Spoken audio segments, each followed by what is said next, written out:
Assalamualaikum warahmatullahi wabarakatuh. Halo semuanya, sebelumnya perkenalkan nama saya Selviana Pujinuraini, saya dari kelas 11A6.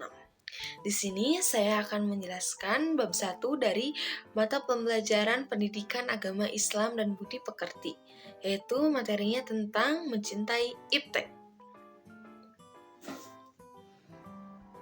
Oke, sebelum saya menjelaskan materi tentang iptek, di sini ada satu hal yang akan saya jelaskan terlebih dahulu, yaitu tentang ilmu dan amal.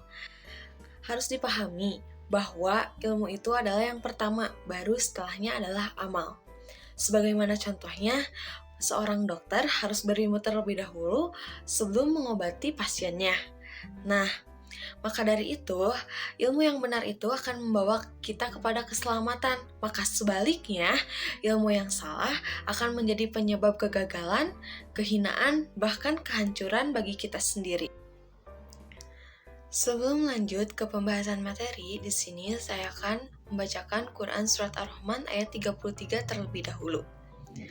A'udzu billahi minasyaitonir rajim.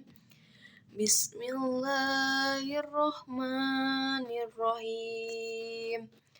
Ya ma'syaral jinni wal insi in istata'tum an tanfudu min aqdaris samawati wal ardi fanfudur. La tanfuduna illa bisultan. Sadaqallahul azim. Quran Surat Ar-Rahman ayat 33 yang telah saya bacakan mempunyai arti yaitu, wahai golongan jin dan manusia, jika kalian sanggup menembus atau melintasi penjuru langit dan bumi, maka tembuslah. Kalian tidak akan mampu menembusnya kecuali dengan kekuatan dari Allah Subhanahu wa Ta'ala. Oke, selanjutnya saya akan menjelaskan tentang asbabun nuzul dari Quran Surat Ar-Rahman ayat 33 ini. Sebenarnya tidak ada sebab khusus turunnya ayat ini, tetapi secara umum seperti yang dipaparkan oleh M. Quraisy Shihab atau pakar tafsir Indonesia dalam karyanya yang berjudul Tafsir Al-Misbah, surat ini diturunkan karena tanggapan negatif kaum musyrik Mekah saat mereka diperintahkan untuk sujud kepada Allah Subhanahu wa Ta'ala yang Ar-Rahman. Selanjutnya, saya akan menjelaskan isi dan kandungan ayat dari Quran Surat Ar-Rahman ayat 33 ini. Poin yang pertama, Allah Subhanahu wa Ta'ala mengancam kepada jin dan manusia bahwa kelak di akhirat mereka tidak bisa menggelak akan pertanggungjawaban dari semua nikmat yang telah diberikan.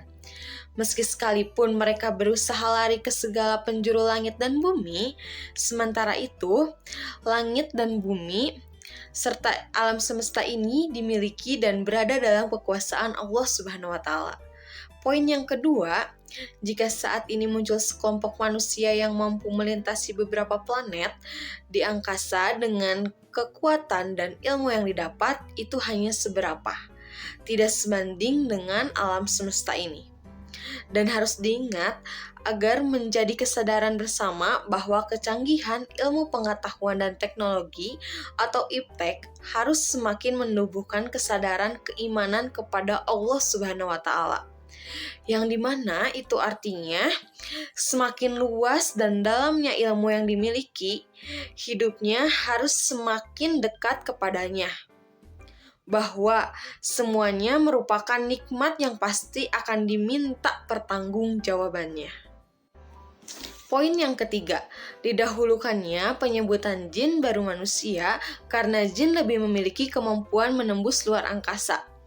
Begitu juga perannya di bumi. Meski lebih terbatas, tetapi dalam Quran Surat Jin ayat 9, sebaliknya saat Allah Subhanahu wa Ta'ala saat memberi tantangan untuk membuat semisal Al-Quran Surat Al-Isra ayat 88, penyebutan manusia lebih didahulukan dibanding jin. Hal ini disebabkan kemampuan manusia lebih tinggi dibanding jin. Apalagi yang paling ingkar menolak Al-Quran adalah jenis manusia. Untuk poin yang keempat, sebagian ulama menjadikan ayat ini sebagai isyarat ilmiah bahwa kekuatan dan penguasaan ilmu menjadi hal yang mutlak dimiliki. Jika ingin menjadi umat, golongan, atau kelompok yang sukses merengkuh dunia, apalagi akhirat, dan Islam sangat menekankan tentang ilmu, baik ilmu di dunia maupun akhirat.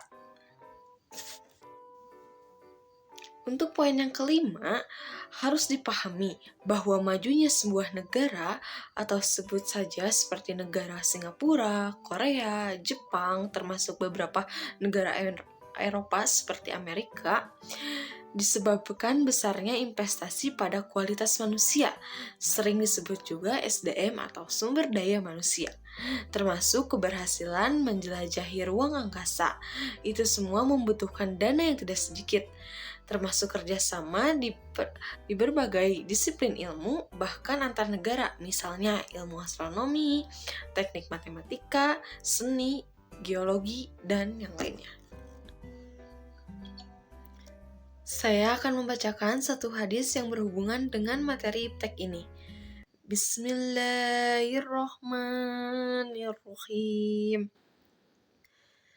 Sami'tu Abdullah ibn Amr ibn al-As yaqulu sami'tu Rasulullah sallallahu alaihi wasallam yaqulu innallaha la ya'bidu ilman tiza'an ya'tazi'u liman nasi walaki ya'bidul ilma bizu ilma bigodil ulamahi hatta iza lam ya'ruk aliman tahaddan nasu ru'usan juhalan fasu'ilu fa'antau bigoril ilmil fadolu wa'adolu. Sadaqallahul azim. Terjemahan dari hadis yang telah saya bacakan yaitu artinya diriwayatkan dari Abdullah bin Umar bin As radhiyallahu anhu, aku mendengar Rasulullah shallallahu alaihi wasallam bersabda, sesungguhnya Allah tidak mencabut ilmu dengan melenyapkannya dari dada manusia, tetapi dengan mewafatkan ulama, sehingga setelah tidak ada seorang pun ulama, mereka manusia mengangkat orang-orang bodoh menjadi pemimpin. Mereka ditanya, tetapi mereka atau pemimpin-pemimpin yang bodoh itu memberikan petunjuk tanpa ilmu. Kemudian tersesatlah mereka dan menyesatkan orang lain pula. Hadis riwayat Muslim. Selanjutnya saya akan menjelaskan isi kandungan dari hadis yang telah saya bacakan. Untuk poin yang pertama, hadis ini membicarakan pentingnya penguasaan ilmu dan pengetahuan yang terkumpul dalam diri para ulama. Menjadi ulama bukan hal yang mudah seperti terlihat dari kisah para ulama saat menuntut ilmu. Misalnya Imam Al-Ghazali, Imam Al-Bukhari, mereka mencurahkan segala tenaga, pikiran, dan waktu untuk menghadapi berbagai cobaan dan rintangan dalam menuntut ilmu. Untuk poin yang kedua, rentan sejarah para ulama dari generasi ke generasi selanjutnya, baik dari buah karyanya maupun biografi hidupnya. Untuk poin yang ketiga, sekarang ini kita rasakan semakin sedikit ulama akibat diwafatkan oleh Allah Subhanahu wa Ta'ala, sehingga kita kehilangan ilmu yang dimiliki sang ulama dan berpengaruh terhadap kehidupan kita. Hal ini terbukti saat kita semakin susah menemukan teladan yang dapat dicontoh. Akibat problematika dunia saat ini semakin banyak dan susah dicari solusinya. Untuk poin yang keempat, wafatnya para ulama berpengaruh juga kepada tokoh-tokoh yang muncul di seputar kehidupan kita. Sosoknya kelihatan lebih pintar, hebat, dan meyakinkan. Namun, jika ditelaah secara mendalam dari sudut pandang kebenaran, ternyata menipu dan membodohi kita. Itulah pentingnya kita harus pandai-pandai memilih guru. Untuk poin yang kelima, coba amati dengan seksama. Kehidupan di sekeliling kita, ada tokoh masyarakat, bahkan agamawan yang terkenal sangat populer bagi sebagian masyarakat, dengan nasihat dan gaya panggungnya yang sangat meyakinkan. Tetapi, tidak lama kemudian ditangkap polisi karena melanggar aturan hukum yang berlaku. Misalnya mengaku sebagai nabi akhir zaman atau nabi palsu. Untuk poin yang keenam, rajin, cinta, dan semangat kepada ilmu itu mutlak. Tetapi penting sekali melakukan seleksi ilmu dan guru, agar terhindar dari hal-hal yang tidak diinginkan akibat kebodohan atau minim ilmu. Kemudian di sini saya akan memberikan penjelasan lebih luas tentang iptek. Membaca, meneliti, dan menuntut ilmu itu harus berlandaskan nama Allah Subhanahu wa Ta'ala, sehingga terjadi keserasian hubungan antara pencinta ilmu dan pemberi ilmu, yakni Allah Subhanahu wa Ta'ala. Artinya, ridhonya yang didapatkan dan dengan bertambahnya ilmu semakin mendekatkan dirinya atau taqarrub hanya kepadanya. Jika ini dilakukan, hasilnya tentu akan membawa kebaikan untuk kita semua dan terhindar dari ilmu yang membawa kerusakan dan kehancuran bagi manusia dan alam semesta. Cukup sekian dari saya mengenai penjelasan surat Ar-Rahman ayat 33 dan materi tentang mencintai iptek. Saya mohon maaf apabila ada salah pelafalan, salah pengucapan ketika saya membacakan surat Ar-Rahman ayat 33 dan ketika saya membacakan hadis. Saya sekali lagi mohon maaf apabila ada salah kata. Saya cukupkan. Wassalamualaikum warahmatullahi wabarakatuh.